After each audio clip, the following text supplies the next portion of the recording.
Hello, Seiiti Arata. Fake news is creating huge communication and relationship issues.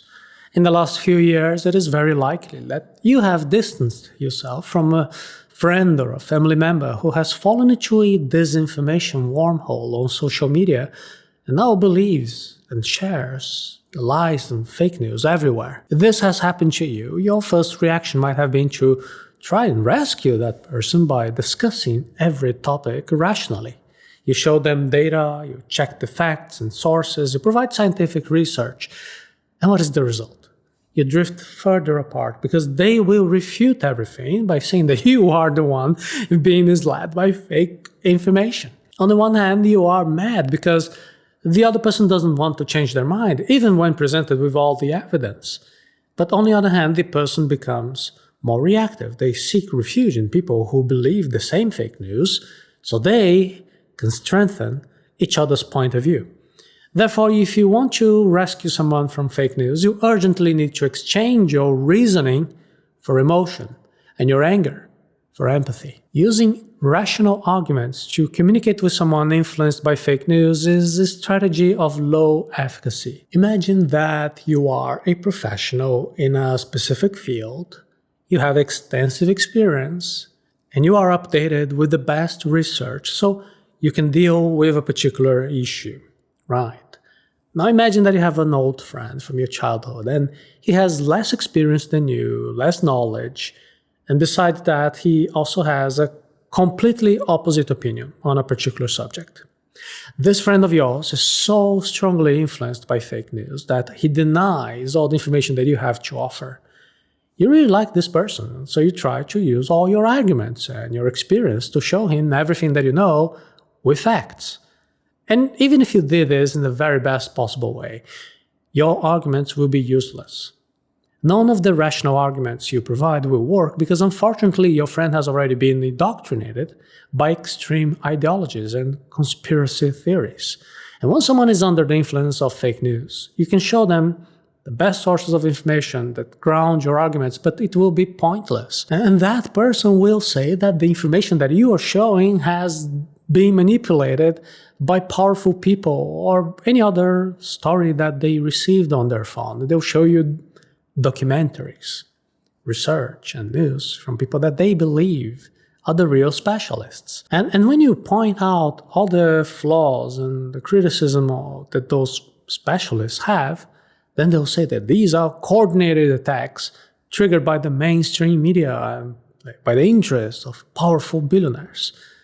And you will argue back, saying that the content that they're receiving is fake news. You might explain as clearly as possible that those scientific research that he's showing has a lot of flaws. But they will reply saying that, you are the one being manipulated. Your arguments will not work because they're based on reason, while fake news works through emotion. First, your friend has formed an opinion based on the influencers that he follows. And then next, he searches for all the arguments that support that opinion that has already been formed and that will remain untouched because they are already identified with that position. This identity is so big that they has already shared these ideas so heavily in social media. Now, admitting that it was a mistake, it would go against their ego. And that is why there is no point in being angry by insisting with your rational arguments to try to change the mind of a friend. You can try another way, the empathy path. Empathy is the best way to communicate with someone who has been indoctrinated by fake news. On the episode 245 from the Hello, Seiiti Arata series, we talked about empathy being a great tool to understand the world. And in a very summarized way, we said that empathy can be a very useful tool to live better because it helps you to decipher people, understand where they're coming from. When you use empathy, you can solve practical problems like fake news more easily, less stressfully, and increasing your happiness levels. If you keep trying to change a person's mind who believes in fake news without using empathy, it will become more and more difficult to understand their point of view. You might risk labeling your friend and losing interest to maintain the relationship. You could lose your patience, you could raise your voice, change the words you use, you could ruin this friendship. Your friend could become more and more defensive, ironic, or even intolerant. In other words, without using empathy, cooperation and real communication do not usually happen. Quite the opposite. It is quite likely that fights and distancing will happen, closing the door for good. When you're using empathy, you can at least understand that your friend is trying to find the best solutions within their limits.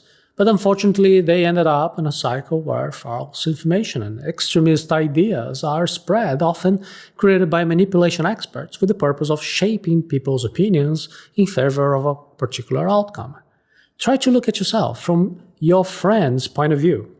He's probably thinking that you are naive, that you believe the lies that are being spread by the news. He believes that you are the one who needs help to see the big truth. He probably has a very long list of documentaries and live streamings and other videos to send you in order to help you. Try to imagine what greater good that he seeks. He may want a future where there is economic prosperity, and that is why he believes that the way to reach that goal is through the fake news strategy. He may want a safer society that led him to believe that those extremist ideas are the way to get results. Anyway, even if you completely disagree with the solutions that your friend offers, try to use empathy and try to understand the greater good behind those questionable solutions. Understand the positive goal that he wants, and you might at least have some common ground to start a good conversation. With empathy, you are able to understand all of this. Instead of seeing your friend as an evil person, you can understand that he might just be a victim of a manipulation scheme. Instead of you being angry at him, you feel compassion. With this change, your choice of words, your tone of voice, even your body language will convey that you're not against your friend. Actually, you're seeking to understand their point of view and you want to share the best that you have on your side. Communication based on conflict pushes people away. However, empathic communication brings people closer. Empathy is the ability that we all have to see the world from someone else's point of view, as if we were the other person. It is not easy, especially because we are not used to practice empathy. But empathy is a skill, and like any skill, it can be trained. It will feel strange at first, especially if you are very rational. It will be hard to put yourself into the shoes of someone else who believes in fake news. But if every time you practice, you improve, until the day when you become extremely good at using empathic communication. This communication tends to strengthen cooperation. Each person can speak openly without the fear of being judged. This does not guarantee that your friend will change their mind. In fact, they will probably not change their mind. But at least you will not want to close the door and be resentful. And at the very least, you will keep your happiness levels knowing that you did everything that you could to help your friend through compassion and empathy. And perhaps one day, when he starts to question things on his own, he might get in touch with you. It is important to keep this door open. This is only possible through empathy. There is only so much that you can do. You can be intellectually honest and make sure that he knows that you disagree and that you're worried about the consequences of his choices. And finally, you can also say that you are available, that anytime he wants to know your point of view, he can contact you and you will be able to share what you know. See how in both situations, both with and without empathy, you are not able to change your friend's mind. Life is like this. We cannot force other people to change their mind, especially on such polarizing topics. We have to understand that there is a limit between who you are and who the other person is. As long as your friend is not a child or a mentally disabled person, they are adults. They're fully responsible for their own choices and the consequences. Now, the difference is that by using empathy, you can have a better understanding of the reasons why your friend behaves in such a way. This is a great first step towards avoiding a tragic breakup or a bigger conflict. And then from this point on, you'll leave your doors open to a possible change or new communication in case your friend is ever interested.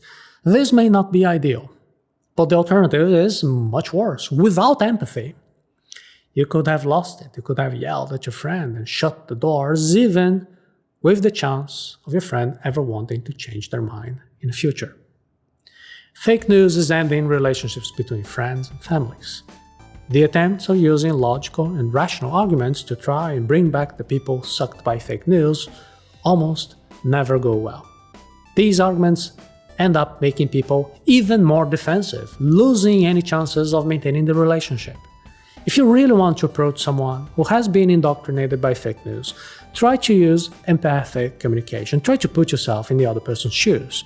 Try to understand how they became a victim of fake news. You'll hardly ever change their mind, but you'll still feel happier because you tried your best to help them. To those who have suffered carrying the weight of dealing with a polarized and intolerant society, I have good news. You can use positive psychology and communication based on empathy to live an easier and happier life. And if you accept this invitation, you can watch a special lesson from the Happiness course right now by accessing arata.se/happiness.